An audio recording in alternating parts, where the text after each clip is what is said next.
Good morning, everyone.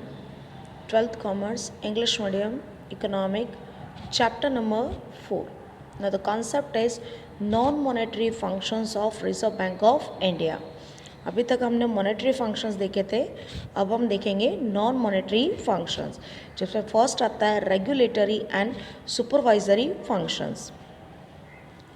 RBI supervise the functionings of the entire financial and money market, which includes branch expansions and methods of working of scheduled bank, working of non-banking financial companies and cooperative banks. So now we can here says that the RBI can controls, manage and supervise all the sectors bank, चाहे वो private sectors की हो, public sectors की हो, cooperative sectors की हो, किसी भी सेक्टर्स की हो. बट एज यूजुअली अगर वो फाइनेंस का काम करते हैं, फाइनेंशियल मार्केट के अंदर काम करते हैं, तो उसके ऊपर कंट्रोलिंग, सुपरविज़न और उसके लिए रूल्स एंड रेगुलेशंस बनाने का कामकाज भी आरबीआई का होता है. नेक्स्ट आता है promotional functions. Even today, there are many peoples in India who do not hold a bank account. They dependent on unorganized money market for their credit needs and make business related payment in cash rather than by the check, owning to which it is difficult to know the exact value of transactions and taking place in the countries, and it becomes difficult to ascertain the exact value of money or arrives at the actual figure of national income. Hence, RBI tries to create banking awareness among the peoples, encourages branch expansions in the rural areas, and promotes setting up of cooperative banks in the interest of the peoples, and it makes effort to get the more and more peoples under the organized money market. पूरे के पूरे concept के अंदर India की previous condition और current conditions की बात की गई है.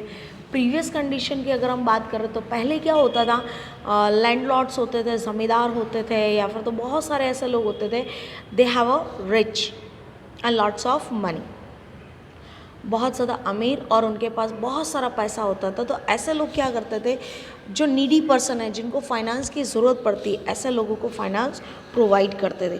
बट वहाँ पे कोई प्रूफ नहीं होता था कि आपको मिला कितना है और आपने पेमेंट कितना किया. तो इस तरीके से नॉर्मल पर्सन का एक्सप्लॉइटेशंस होता था, या इन शॉर्ट में कहा जाए तो वो पूरी तरीके से रॉबिश हो जाते थे, उनके पास कुछ भी बचता नहीं था. गवर्नमेंट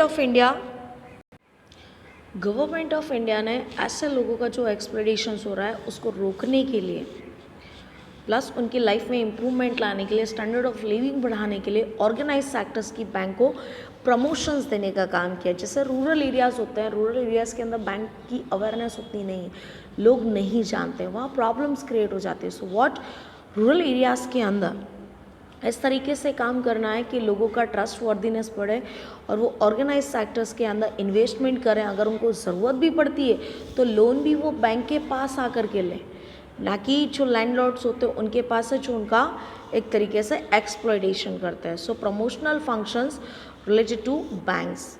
तो बैंकों का डेवलपमेंट, उनको प्रमोशन कैसे दिया जाए, किस तरीके से उनका जो कस्टमर का क्राइटेरिया उसको एक्सपांड किया जाए, all the types of promotional functions doing and done by the RBI for every types of banks. Financial inclusions and development. India is a country with the huge degree of economic diversity and rural urban divide, and hence whenever major economic reforms and changes come about, it is necessary that peoples and economic unit of all the segments receives benefit of such a changes. अगर ये diversity देखने को मिलेगी, जो urban and rural में हमारी countries को divide किया गया है, वहाँ पे अगर हमें इकोनॉमिक रिफॉर्म्स को लेकर के आना है, चेंजेस लेकर के आना है, वहाँ का डेवलपमेंट करना है, so first we need a financial inclusions. हमें वहाँ पे फाइनेंशियली सपोर्ट मिलना चाहिए. For such inclusions, RBI continuously makes efforts in the banking spheres. It provides special credit facilities to priorities sectors like agriculture, small scale industries, self-employed peoples, traditionals and cottage industries which are working in the rural areas, and the peoples of the rural areas are mostly dependent for the employment and for the money in these types of sectors. So what, whenever the progress and development of these sectors, now the people's standard of living also improves in the rural areas. It also makes effort to increase information flow and enhance awareness regarding the banking among the masses. लोगों के बीच में ज़्यादा से ज़्यादा इसकी information फैले, ऐसा भी गवर्नमेंट और आरबीआई ट्राइज करती है. In present times RBI manage the prime minister Jan Dhan योजना without investing, without depositing rupees, you can open your accounts in the bank with the help of Jan Dhan Yojana. So इसका benefit भी बहुत सारे लोगों को मिला है. जो लोग कल तक बैंक्स के बारे में जानते नहीं थे, आज उनके अकाउंट्स बैंक के अंदर हैं.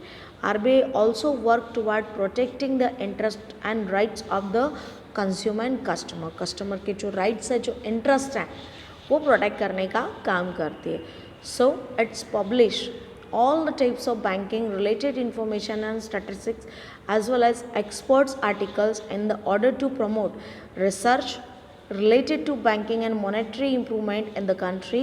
On the RBI websites, people can get free access to such a information. If you want to any types of information, any type of banks and working, you can search and get the information from the RBI's websites. सो इस तरीके से ये RBI के non financial, जिसमें finance की ज़रूरत नहीं होती बट वो वर्क करती है. आज के लिए इतना ही. Thank you so much.